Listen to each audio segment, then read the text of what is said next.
High friends, welcome to Sheetal special. आपल्या ताटामध्ये आपण काही खूप भरपूर व्हरायटी असलेले पदार्थ करतो. अर्थात आता नोकरदार महिलांना रोजच्या रोज काही हे करणं शक्य होत नाही, पण सणासुदीला किंवा सुट्टीच्या दिवशी किंवा काही खास समारंभ असेल, पाहुणे येणार असतील तर ती गृहिणी चारीठाव स्वयंपाक करते. अशा वेळेला नुसती पोळी भाजी किंवा पुरी भाजी चालत नाही. मग डाव्या उजव्या बाजूला एक सुकी भाजी, एक ओली भाजी, चटणी, कोशिंबीर, पापड असं लागतं. त्याच्यामध्ये एक महत्त्वाचा घटक आहे कोशिंबीर, ज्याला मध्ये किंवा नॉर्थकडे त्याला रायता म्हणतात. तर आज मी तुम्हाला वेगळ्या वेगळ्या प्रकारच्या कोशिंबिरी कशा करायच्या ते दाखवते. आता आपण बघूया काकडीची कोशिंबीर कशी करायची ते. काकडीची कोशिंबीर दोन प्रकारांनी करता येते. एक म्हणजे दह्यातली कोशिंबीर आणि दुसरी म्हणजे फोडणी देऊन खमंग काकडी. त्यापैकी दह्यातली कोशिंबीर कशी करायची ते मी तुम्हाला आज दाखवते. त्याच्यासाठी आपल्याला लागणार आहे काकडी. मी 2 काकड्या घेतल्यात. चवीपुरतं मीठ, 2 टेबलस्पून दाण्याचं कूट, दाणे भाजून त्याचं कूट करून घेतलं आहे, 2 टीस्पून साखर आणि लागेल तसं दही. सर्वात प्रथम आपण काकड्या सोलून घेऊया.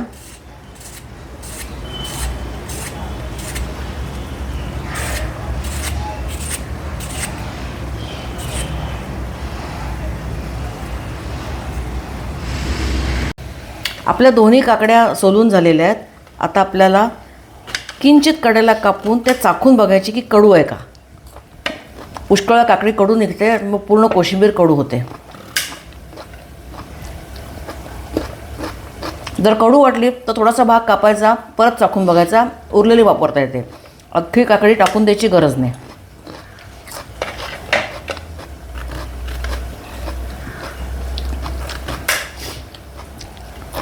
या दोन्ही काकड्या चांगल्या आहेत. आता कोशिंबिरीसाठी काकडी आपण किसत नाही किंवा कापत नाही, ती आपण चोचून घेतो. मी तुम्हाला दाखवते. अशी हातात धरायची आणि सुरीने त्याच्यावर असं करायचं. त्याला काकडी चोचणे असं म्हणतात.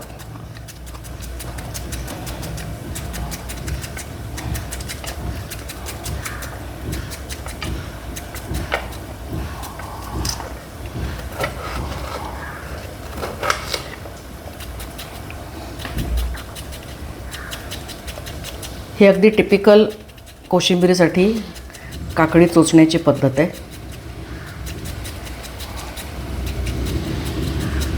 आपण पदार्थ कसा कापतो, ठेचतो, किसतो त्याच्याने सुद्धा पदार्थाच्या चवीत फरक पडतो. लसूण तुम्ही ठेचून घातला भाजीला किंवा कापून घातला तर चवीमध्ये खूप फरक पडतो. अख्खा लसूण कधी कधी घालतात, कधी कधी सालासकट घालतात. या सगळ्या बारीक सारीक गोष्टींनी चवीमध्ये खूप फरक पडतो. या पद्धतीने आपण दोन्ही काकड्या चोचून घेऊया. या पहा, आपल्या दोन्ही काकड्या चोचून झाल्यात. आता आपण कोशिंबीर बनवायला घेऊया. इथे मी तुम्हाला एक टिप देते. काकडी चोचल्यानंतर त्याच्यातनं नेहमी पाणी निघतं, म्हणून तुम्ही डायरेक्ट कोशिंबीर करायला घेतली तर ती एकदम पांचट होईल, त्याच्यातनं पाणी निघेल. म्हणून तुम्हाला जर वेळ असेल तर तुम्ही ताटलीशी थोडी तिरपी करून ठेवा, ते पाणी आपोआप खाली उतरेल. जर तुम्हाला वेळ नसेल तर तुम्ही ती जराशी दाबून त्याच्यातलं पाणी काढून घ्या. हे पहा किती पाणी निघतं आहे.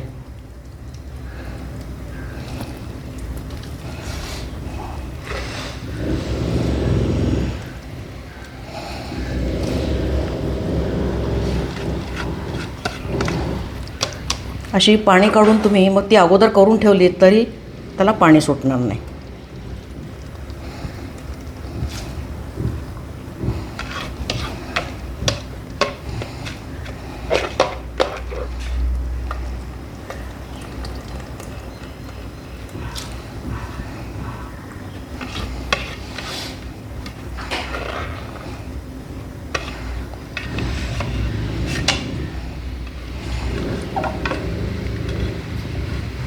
हे पहा केवढं पाणी त्या काकडीमध्ये होतं. हे आपण आता बाजूला ठेवूया. आता आपण याच्यात सगळी सामग्री घालायला घेऊया. दाण्याचं कूट, साखर, मीठ आणि दही. सगळं छान मिक्स करून घेऊया.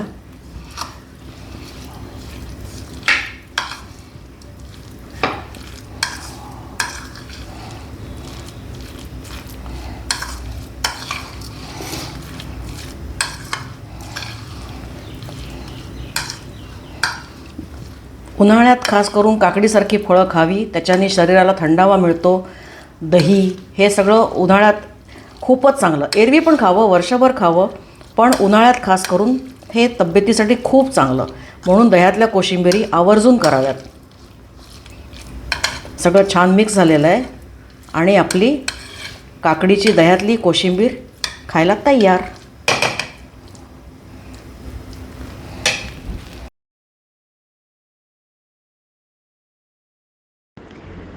हा व्हिडिओ तुम्हाला आवडला असेल तर लाईक आणि सबस्क्राईबचं बटन दाबायला विसरू नका. अशाच छान छान रेसिपीजसाठी बघत राहा शीतल स्पेशल.